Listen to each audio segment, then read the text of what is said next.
up in the Hindu culture, and in Hinduism, there are many, obviously, God-fearing Hindus and stuff.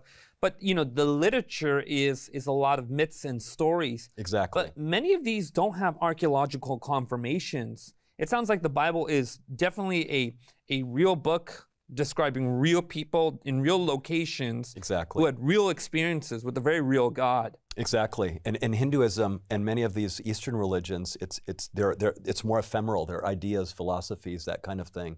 This is something that's rooted in everyday life. This is rooted in history. And it makes, God is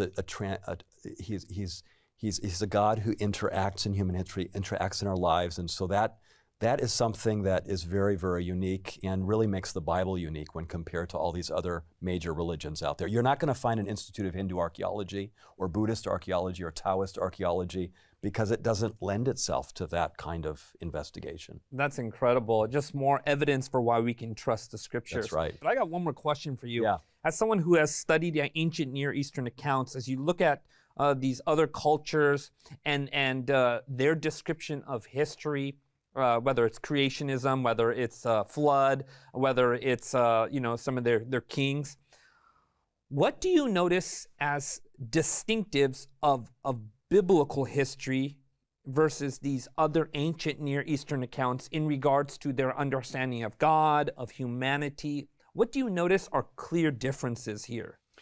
Oh, I have a list of 24 of those, so it's going to be a little bit more than what we can handle here. But there's definitely a difference between what I would refer to and other scholars have referred to as the mythical view, which the Bible has been accused of, but it really doesn't fit into that genre at all.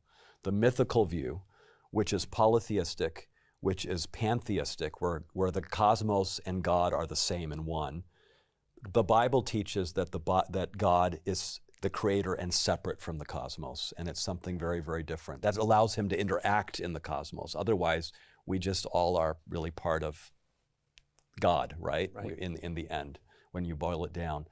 The other thing that is really, when I compare it to other literature in the ancient Near East, which I've read a lot of, it's very different because those are also polytheistic. Those are all, they worship nature. They deified everything in nature, sun and moon obviously, but then everything else as well. Yeah, one account that I read, oftentimes these other creation accounts, for example, they start off with, there was the universe, and then there was a cow, and then the cow gave birth to a god. So in other words, the universe was in existence oftentimes well before the deity shows up. Right. Whereas the scripture said, wait a minute, God was there in the beginning. God created the heavens and earth. So nature and the universe follows from God's creation as opposed to being something before him. Right. It's very different. Many of these myths in the ancient world are actually, they're theogonies, not cosmologies. They're theogonies. They actually describe the creation of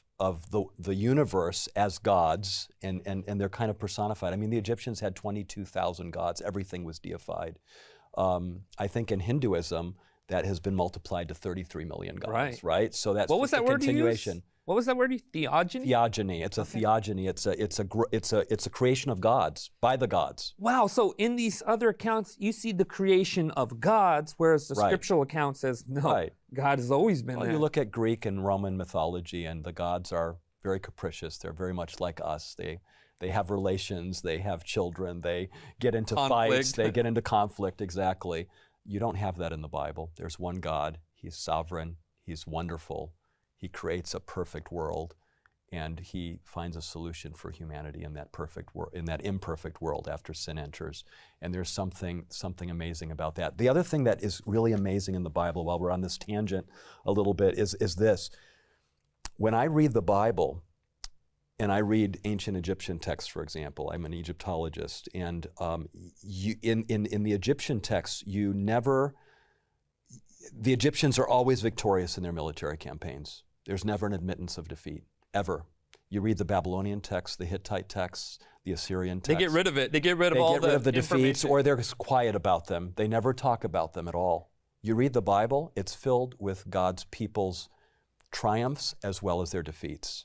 They're the things that they did well and the things that they really didn't do well at all on. So what you're describing essentially is this evidence for this embarrassment evidence seems to actually work in in favor of the accuracy of Scripture. I think the Bible gives us a more accurate account of what really happened in the ancient world, whereas many of these, and of course you talk to an Egyptologist or an Assyriologist or some of the experts, and they might not see it quite that way, but there's definitely an element of whitewashing history where you don't have that in the Bible, I think. And the Bible gives us then, as a result of that, the Bible gives us not only the realities of what people faced back then, like we do today, but it also gives us direction on how to deal with those realities from a biblical perspective. I love what you're saying. The Bible tells us the truth about God's goodness, but also tells us the truth about man's brokenness. Dr. Hasel, I've appreciated this first segment. We've been talking with Dr. Michael Hasel about landmark archaeological findings that sent ripples around the world. There's more to uncover, so don't go away.